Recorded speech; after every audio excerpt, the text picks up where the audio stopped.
आप अगर कुछ देना भी चाहते हैं तो वो यंग जनरेशन को ही देना है। जो लोग काफ़ी सीनियर हैं उनसे जिरह करके कुछ नहीं मिलना है। आप कहते हैं इतिहास रचने आए हैं, तो क्या इतिहास रचेंगे? बच्चों को मोटिवेट बहुत करता हूँ कि आप जो है मार्क्स सिस्टम की तरफ ना भागें। I am not a businessman, professional हूँ मैं। किसी बच्चे के जीवन में 5-7 साल ही पढ़ाई का होता है। अब ये खुद तय करना है कि बच्चे को नर्सरी से 5वीं तक पढ़ाना है या 5वीं से 12वीं तक पढ़ाना है या इंजीनियरिंग पढ़ाना है। तो समाज सेवा फिर कहूँगा मैं, वो अलग विषय नहीं है। समाज सेवा आपके डेली दिनचर्या का विषय है। हर इंसान का एक प्रेरणा स्रोत होता है, तो प्रोफेसर सुनील कुमार श्रीवास्तव का प्रेरणा स्रोत क्या है? मेरे प्रेरणा स्रोत विवेकानंद जी हैं। Welcome to C news Bharat podcast और मैं हूं आपके साथ ज्योति श्रीवास्तव। जो चला है राह अकेले, सारा जग उस पर हंसा है। जो चला है राह अकेले, सारा जग उस पर हंसा है। और इतिहास भी गवाह है, उसी ने इतिहास रचा है। कहते भी है ना कि पूत के पांव पालने में नजर आ जाते हैं, यानी जो योग्य होता है उसकी योग्यता शुरू से ही दिखनी शुरू हो जाती है। और ऐसा ही एक व्यक्तित्व हमारे साथ आज के इस पॉडकास्ट में मौजूद है, जो केवल नाम ही नहीं, एक शख्सियत है जो एक तरफ तो समाज सेवी की भूमिका निभाते हैं, तो वहीं दूसरी तरफ एक प्रोफेसर और बिजनेसमैन भी हैं। तो अब नाम भी जान लीजिए, ये हैं देश के जाने माने architect, ITM school of architecture and town planning के डायरेक्टर और प्रसिद्ध समाज सेवी प्रोफेसर सुनील कुमार श्रीवास्तव। सुनील कुमार श्रीवास्तव जी, सी न्यूज भारत के पॉडकास्ट में आपका बहुत बहुत स्वागत है। धन्यवाद। सबसे पहले अपनी जीवन यात्रा के बारे में बताइए। देखिए, जहाँ तक जीवन यात्रा का सवाल है, मैंने 1986 में इंटरमीडिएट की पढ़ाई कानपुर से किया। उसके बाद यहाँ पर गवर्नमेंट कॉलेज ऑफ आर्किटेक्चर में मेरा सिलेक्शन हो गया और फिर मैंने 5 साल की पढ़ाई किया। 92 पास आउट हूँ। उसके बाद जो है, जैसे हर एक उसका होता है, पास आउट होने के बाद जो है नौकरी या प्रैक्टिस का जो है, तो अपने प्रैक्टिस शुरू किया। और उसी समय जो है मैं 2 साल जो है नेपाल में doctor DY Patil educational academy में पढ़ाया। साथ ही प्रैक्टिस भी करता रहा। 2 साल बाद किसी वजह से, नेपाल गवर्नमेंट के रिफ्ट की वजह से, वो कॉलेज वाइंड अप हुआ। तो उन मैनेजमेंट ने कहा मेरे को जो है महाराष्ट्र चलने के लिए, लेकिन मैंने मना करके फिर यहीं सेटल हो गया और यहीं पे अपनी प्राइवेट प्रैक्टिस करता रहा। मन में एक इच्छा ज़रूर थी कि मैं और आगे हायर एजुकेशन के लिए जाऊं, लेकिन शायद मिडिल क्लास फैमिली से था। पिताजी की इतनी सामर्थ्य नहीं थी मुझे और आगे पढ़ा सकते। जितना पढ़ा दिया तो उतना ही बहुत किया था उन्होंने। बैचलर ऑफ आर्किटेक्चर के साथ फिर मैंने आर्किटेक्चर प्रैक्टिस कर ही रहा था। 2009 में मैंने मास्टर्स किया और उसके बाद जो है मैं प्रैक्टिस के साथ साथ टीचिंग में आ गया। 2014 में मैंने ITM school of architecture and town planning join किया और वहाँ पर डायरेक्टर के पद पर हूँ। ये सिलसिला चलता रहा। मैं पढ़ा, एकेडमिक इंटरेस्ट है बच्चों के साथ। मुझे ऐसी फील है मेरी कि अगर आप जो है जीवन में कुछ सीखना चाहते हैं तो यंग जनरेशन के साथ रहना चाहिए। और आप अगर कुछ देना भी चाहते हैं तो वो यंग जनरेशन को ही देना है। जो लोग काफ़ी सीनियर हैं उनसे जिरह करके कुछ नहीं मिलना है। तो ये दोनों ही चीज़ों को देखते हुए मैंने बच्चों के साथ जो है समय बिताता हूँ। सुबह एकेडमिक्स में रहता हूँ, शाम को अपना प्रैक्टिस करता हूँ। आप कहते हैं इतिहास रचने आए हैं, तो क्या इतिहास रचेंगे? इतिहास क्या रचेंगे? इतिहास रचना तो खैर बड़ा वर्ड है, लेकिन ये ज़रूर लगता है कि हर एक को अपने सामर्थ्यवश जो कुछ करना चाहिए, सही ढंग पे सही दिशा में कार्य करना चाहिए। आदमी को अपने धर्म का निर्वहन करना चाहिए। हमारे जो है, जो बहुत सारे ऋण हैं, पितृ ऋण है, मातृ ऋण है, गुरु ऋण है, उन ऋणों का पूरा करना चाहिए। तो इसी संदर्भ में मुझे ऐसा हमेशा फील होता है कि जो मैंने ज्ञान गुरुओं से प्राप्त किया वो नेक्स्ट जनरेशन को दूँ। दूसरा, समाज ने मुझे बहुत दिया है, तो अब शायद मुझे ऐसा लगता है कि समाज को देने की बारी है। तो उसी क्रम में अब मैं जो है आगे सोच रहा हूँ कि जो है राजनीति में आके, क्योंकि शायद राजनीति के थ्रू ही समाज को दे सकते हैं, बहुत सारी चीज़ें हैं। तो इसी वजह से मैं राजनीति में आना चाह रहा हूँ और इसके लिए मैं नेक्स्ट ईयर इलेक्शन की भी तैयारी कर रहा हूँ और तभी समाज को कुछ दे पाएंगे। इतिहास बदलना तो फिर कहूँगा बहुत बड़ा वर्ड है, लेकिन हाँ, अगर आपने एक लाइन भी खींची तो वो बड़ी होगी। आप एक समाज सेवी भी हैं, एक अध्यापक भी हैं और एक बिजनेसमैन भी हैं, तो ये सारी चीजें कैसे बैलेंस करते हैं, समन्वय कैसे बैठाते हैं? समन्वय जो है, ये आपने बहुत सही सवाल और बहुत अच्छा सवाल पूछा। पहली चीज़ तो मैं ये कहूँगा, I am not a businessman, professional हूँ मैं, है ना। बिजनेसमैन, जहाँ तक बिजनेस की बात होता है तो बिजनेस से प्रॉफिट एंड लॉस से जुड़ा होता है, जबकि प्रोफेशन से जुड़ा होता है, उसमें प्रॉफिट और लॉस नहीं होता है। उसमें आप जो है एनवायरनमेंट के प्रति, सोसाइटी के प्रति, हो सकता है आपका अपना लॉस हो रहा हो, लेकिन उसके लिए जो हितकर है आप वही काम करोगे। ये प्रोफेशन है। मैं आर्किटेक्ट हूँ बाय प्रोफेशन, वैल्यूएशन का भी काम करता हूँ। आपने कहा 3 चीज़ें, व्यापार यानी प्रोफेशन, एकेडमिक्स और समाज सेवा। ये समाज सेवा कहीं अलग नहीं है, ये आपका डेली दिनचर्या है। अगर आप देखें, सुबह से शाम तक हर चीज़ के लिए अलग टाइम नहीं है। पढ़ने का अध्ययन, अध्यापन, इसके लिए भी कोई अलग समय नहीं चाहिए आपको। ये सब काम करते हुए चलता है। तो अध्यापन जहाँ तक बात है, तो सुबह के टाइम मैं अध्यापन में रहता हूँ, बच्चों को पढ़ाता हूँ, नई चीज़ें बच्चों को बताता हूँ और उनसे भी कुछ सीखता हूँ। और बड़े गर्व के साथ ये कहता हूँ कि अगर बिना किसी दबाव के, कि अगर बच्चे से, हो सकता है ऐसी चीज़ नहीं है कि मुझे दुनिया में हर चीज़ आती हो, अगर कोई चीज़ नहीं आती हो तो मैं पढ़ के बताऊँगा। बच्चों को मोटिवेट बहुत करता हूँ कि आप जो है मार्क्स सिस्टम की तरफ ना भागें। जैसे मैं अक्सर देखता हूँ, स्पेशली माएँ जो यंग होती हैं, छोटे होते हैं बच्चे, जो है नर्सरी से 5वीं तक बहुत थ्रस्ट देते हैं, जबकि किसी बच्चे के जीवन में 5-7 साल ही पढ़ाई का होता है।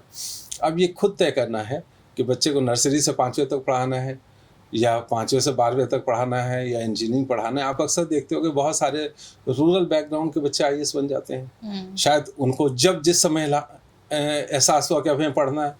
आप आजकल देख रहे हैं प्राइवेट कॉलेजेस के बच्चे आईएएस बनते हैं।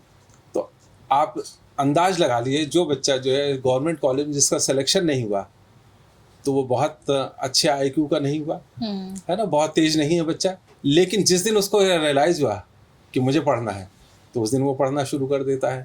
तो अध्यापन जो है, ये इसमें मैं पूरी तरह से समर्पित हूँ। और आज मुझे ये लगता है कि शायद मुझे जो रिकग्निशन है प्रोफेशन के साथ साथ टीचिंग की वजह से ज़्यादा है। जब बच्चा आपसे 2 कदम आगे निकलता है तो आपको बड़ी प्रसन्नता होती है, ये सोच के। और रही समाज सेवा की, तो समाज सेवा फिर कहूँगा मैं, वो अलग विषय नहीं है। समाज सेवा आपके डेली दिनचर्या का विषय है। आप जिस जगह हैं वहीं समाज सेवा कर सकते हैं। समाज कोई अलग नहीं, समाज आपके परिवार के साथ ही है।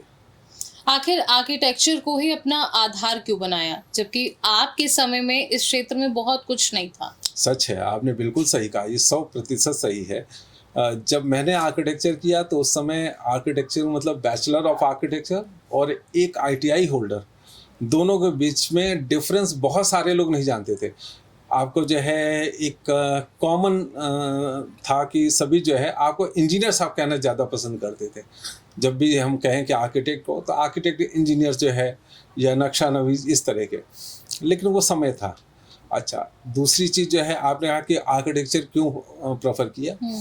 मैं जाना फौज में चाहता था, लेकिन मैंने जो है शुरुआत में ही, हमारे सारे दोस्त गए देने इम्तहान, तो एक इम्तहान मैं देने गया एयरमैन का, और उसके लिए मेडिकली मेरे को वहाँ से रिफ्यूज़ कर दिया गया, रिटन में सिलेक्शन हो गया था। At that time I realised कि शायद मैं फौज में आगे नहीं जा पाऊँगा, क्योंकि जब सबसे छोटी पोजीशन के लिए सिलेक्शन नहीं हो सकता मेडिकल में, तो आगे तो हो ही नहीं सकता।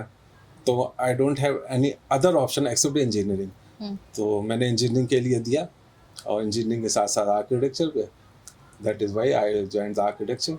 और I am very happy and it is proud for me to be an architect. आज की डेट में जितना कंस्ट्रक्टिव काम होता है, सब ये कहा जाता है कि architect, he is the architect of the nation, he is the architect of फला एंड फला।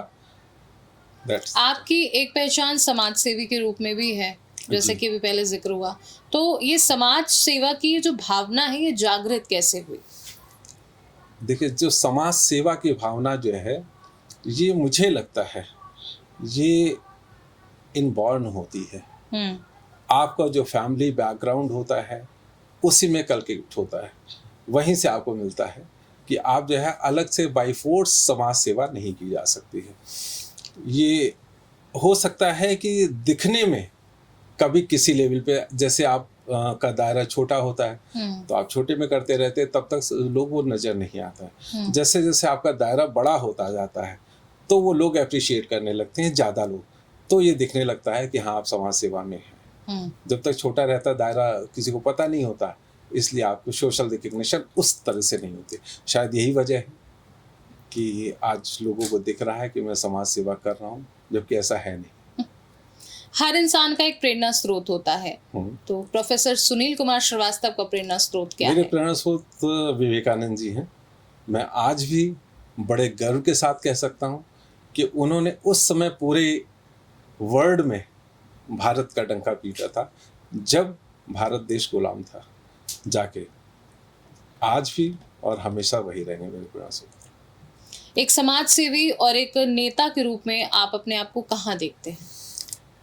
देखिए, मैं नेता के रूप में तो अपने आप को नहीं देखता हूँ। आजकल जो नेता वर्ड है ये शायद मैं बहुत अच्छा वर्ड नहीं है। नेता का मतलब कि बड़ी बड़ी गाड़ियाँ लेके बड़ी भीड़ सब लाव लश्कर के साथ। अगर आप इसका ट्रू मीनिंग दें, लीडर वो है जो समाज को लीड कर सके, बाई फोर्स नहीं है, उसके सेंटिमेंट जुड़े हो। महात्मा गांधी आप देख लें कि वो जिधर चलते थे लाखों लोग चल पड़ते, तो उस तरह के लीडर्स की जरूरत है। तो नेता तो मैं उन्हीं को कहूँगा। सुभाष चंद्र बोस जी नेता थे। आज के जो मॉडर्न परिवेश में है वो तो नेता शंभू नेता ही मैं कहूँगा उनको। आपने एक देश एक चुनाव को लेकर मुहिम चलाई है, तो क्या कारण है इसका? ये बहुत इम्पोर्टेंट है आज के टाइम पे। आप ऐसा देखें ना कि हम लोग पूरे टाइम इलेक्शन मोड में रहते हैं।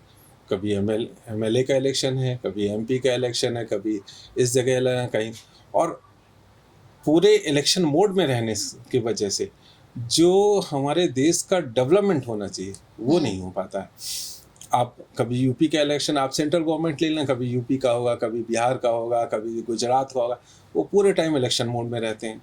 आप दूसरे डेवलपमेंट देख लें, हमेशा जो है, तो अब जिस समय इलेक्शन डिक्लेयर हो जाता है तो आचार संहिता लग जाती है। तो उससे पहले और उससे 4 महीने बाद तक कोई काम नहीं होता है। मतलब प्रैक्टिकली काम नहीं होता। बिहार के इलेक्शंस भी होने वाले हैं। सभी जगह इस तरह। तो इसमें समय बहुत खराब होता है। दूसरा, जो वोटर है, अगर एक देश एक इलेक्शन होगा तो एक बार हम जाएंगे चुनने, तो हम सभी को एक बार में चुन लेंगे एक ही दिन। जो हम इलेक्शन मोड में रहते हैं, पूरे टाइम रहते हैं, वो शायद मुझे लगता है कि 5 साल में महीने भर के इलेक्शन मोड में रहेंगे या 2 महीने के लिए रहेंगे, बाकी टाइम काम कर रहे होंगे। तो इसलिए आज इस देश की सबसे ज़्यादा ज़रूरत है। 60 से पहले तो 1 नेशन 1 इलेक्शन ही था। ये तो बाद में कुछ कारणवश राजनीतिक परिवेश की वजह से ये चेंज हुआ, और मुझे लगता है आज इसकी सबसे ज़्यादा ज़रूरत है। इससे समय बचेगा, देश का पैसा बचेगा जो हार्ड अर्न मनी है, जो हमारा वोटर है वो कंफर्ट फील करेगा, उसका समय काफ़ी ज़ाया नहीं होगा, और मन लगा के और वोटिंग परसेंटेज भी बढ़ जाएगी। अगर मेरे को मालूम है 5 साल में एक बार देना है, अब हर 6 महीने में वोट देना है, साल भर में वोट देना है, कभी इसका कभी उसका, समझ में ही नहीं आता। बिल्कुल। तो इसलिए जो है मेरी नज़र में इससे हर इंसान का कोई ना कोई सपना ज़रूर होता है, तो आपका क्या सपना है? ये आपने सच कहा, हर इंसान का सपना होता है, कुछ करना चाहता है। बिल्कुल। मुझे तो ऐसा नहीं लगता मेरा कोई सपना है। मुझे लगता है मैं आज में जीऊँ, जो आज है मेरे सामने जो चीज़ आई है मैं उसको पूरा करूँ। और भगवान ने मुझे शायद ये मौका दिया है कि मैं लोगों की सेवा कर सकूँ, और यही है। सपना नहीं, मतलब आपने जो सोचा वो कर दिखाया, इससे यही समझा जाए? नहीं, कर दिखाया नहीं, पता नहीं, लेकिन ये अपॉर्चुनिटी, जैसे आप ऐसे समझो ना, महाभारत में अगर आप देखें तो कृष्ण भगवान ने क्या कहा अर्जुन से कि सब कुछ प्री डिसाइडेड है, आपको अपना धर्म निभाना है, आप कुछ करने वाले नहीं हो। तो यहाँ जो मेरे सामने धर्म के रूप में जो भी आता है, अब धर्म का मतलब ये नहीं कि मैं हिंदू हूँ या मुसलमान हूँ। धर्म का मतलब आपके roles and responsibility towards nation, roles and responsibility towards family, roles and responsibility towards society, हर एक की जगह है। जैसे मैं अगर जो है शिक्षक हूँ तो मेरा धर्म बनता है बच्चों को शिक्षा देना। अगर मैं छात्र हूँ तो मेरा धर्म बनता है शिक्षा ग्रहण करना। तो धर्म रूप से जो भी चीज़ है मैं उसको सहर्ष करता रहूँगा और उसी दिशा में आगे बढ़ूँगा। ऐसा कोई मेरा इस तरह का मिशन नहीं, इच्छा नहीं कि मैं ये बन जाऊँ, ऐसी कोई। और मुझे लगता है कि इस समाज में अपना काम करने के लिए ऐसे कुछ बनने की आवश्यकता भी नहीं है। आप डेली रूटीन में जो चीज़ आती हैं आपके सामने वो करते रहिए। और बाकी तो जैसे अभी हमने कहा, आपने समाज सेवी कहा मेरे को, पहले भी करता था, लेकिन जब दायरा बढ़ गया तो लोग रिकग्नाइज करने लगे। बिल्कुल, वैसे इसमें भी है। आप शिक्षक एमएलसी की भी तैयारी कर रहे हैं जी। तो क्या आधार होगा जीत का? देखिए, अभी तक जो है जो शिक्षक एमएलसी का नहीं, मैं स्नातक एमएलसी के लिए तैयारी कर रहा हूँ। ग्रेजुएट कंस्टिट्यूएंसी से इसमें ग्रेजुएट्स और डिप्लोमा होल्डर्स वोट देते हैं।